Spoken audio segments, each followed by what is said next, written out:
Hey everybody, my name's Eric Larkin. I'm with Remax Solutions, and today I'm here with Judy Bova of Paul Davis Restoration, and we're talking about the hurricane season.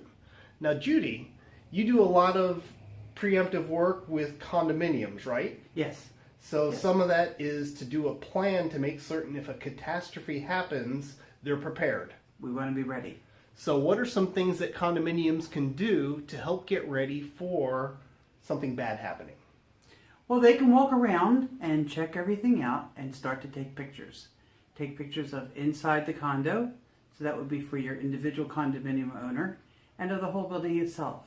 So why do you take these pictures?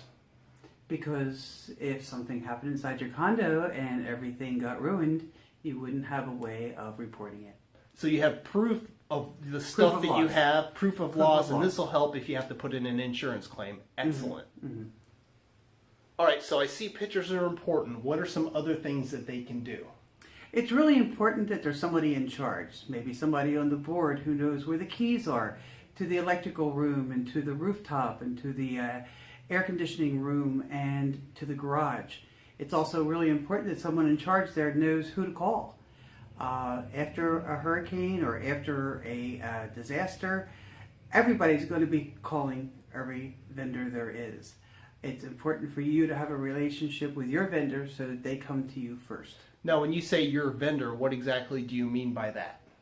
Electrician, plumber, the roof person, your painter, the keeper of the gate, just about everybody who handles the mechanical part of your building. Okay, so you have the point of contact so that if the roof does blow off, you'll know to contact the roofer, and maybe the AC if your condominium has the ACs on the roof. Those are two people that would be important to contact. Absolutely. Excellent.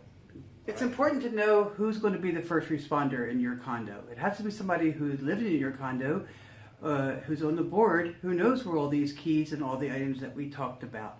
Because when the time comes and he comes back or she comes back to the property and it's damaged, he's the person who's going to have to do all the calling and all of the bringing in of all of the available needs that he has.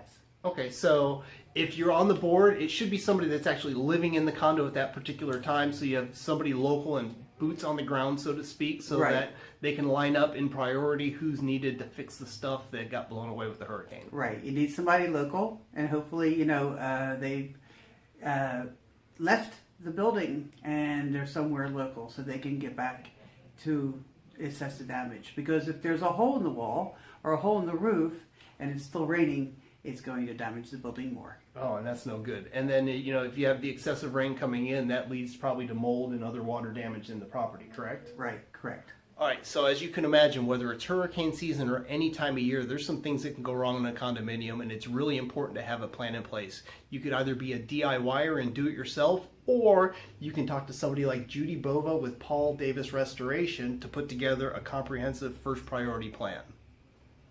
Thank you. It doesn't take long. I'll come and sit down with you for 10-15 minutes, and then we'll walk the property and we'll return to you a beautiful package that you can keep and take off property with you when you go. So that way she'll have a copy of it, you'll have a copy or two, because it might make sense to give it to like the president and the vice president of the association or something along those lines, so you have at least 3 plans in case there's an emergency. You have every base covered. Mm-hmm. Plus we have questions you might not think about, like where are you keeping the blueprints to the building? Are they in a safe? Are they in a fireproof safe? If something happened to the building, where are you keeping your blueprints? And that's a very important part. Awesome. So there's lots of things like that I imagine that you won't think of if you do try to do it yourself. Not saying that you can't, but I always recommend for something as important as this to hire a professional. If you'd like to contact Judy with Paul Davis Restoration, her contact information will be below. My name's Eric Larkin with Remax Solutions. I appreciate you tuning into this episode. If you like what you hear, I'd love a thumbs up, and of course, any comments are certainly appreciated. So, thanks for tuning in. I'll see you on the next show. Bye-bye. Adios. Cool.